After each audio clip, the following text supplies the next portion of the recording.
On est à Bamako, au Mali. Moi, je suis Luca, je suis belge.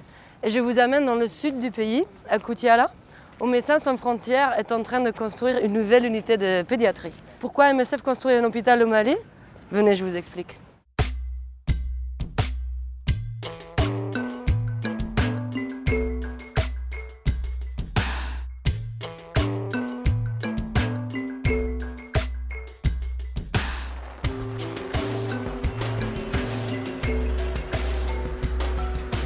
Bekay, ce n'est pas n'importe quel chauffeur.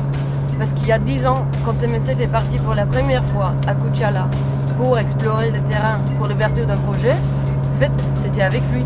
Tu te rappelles encore l'hôpital, comme vous avez vu la première fois, à quoi ça ressemblait? Vraiment, ça a beaucoup changé parce que c'est un vieil hôpital d'une date d'environ 1960.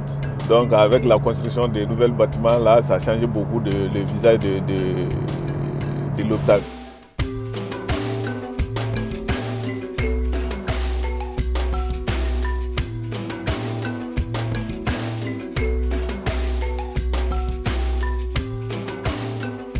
Ici, nous sommes à l'admission de MSF. C'est là où viennent pratiquement tous les enfants du district sanitaire de Koutiala, les moins de 5 ans. L'une des causes de mortalité des enfants dans notre zone d'intervention, c'est le paludisme. Le paludisme, du fait que l'enfant est malade, l'enfant ne va pas bien s'alimenter, ça peut causer également la malnutrition. Du coup, on commence par la zone de triage qui reçoit tous les enfants, juste c'est pour faire le triage, essayer de checker les enfants par gravité. Et comme ça, ces enfants sont vus par les médecins au niveau de la salle de consultation. Et après, ces enfants sont répartis dans des différents services en fonction de leur état, c'est-à-dire les enfants pédiatriques, les néonates, les enfants avec malnutrition. Ici, on a combien de lits? On a 25 lits d'hospitalisation. Ok. Oui.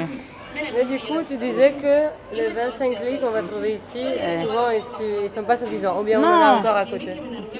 C'est pas suffisant. En haut aussi, on a quelques places pour la pédiatrie. Et avec tout ça là, comme nous sommes en période de pic, on a beaucoup d'enfants, on reçoit beaucoup d'enfants. Et du coup, les quelques lits qu'on a au niveau de l'hôpital, on est dépassé.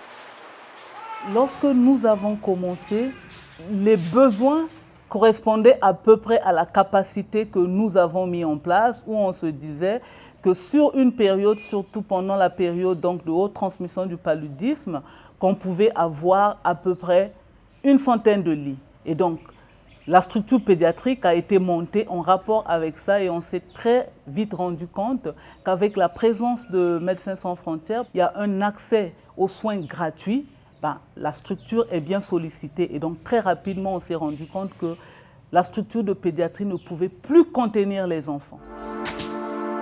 Limité par l'espace ici, on est obligé d'amener les patients à l'annexe. Les agents de santé doivent finalement être à cheval entre les deux structures et ce n'est pas du tout évident.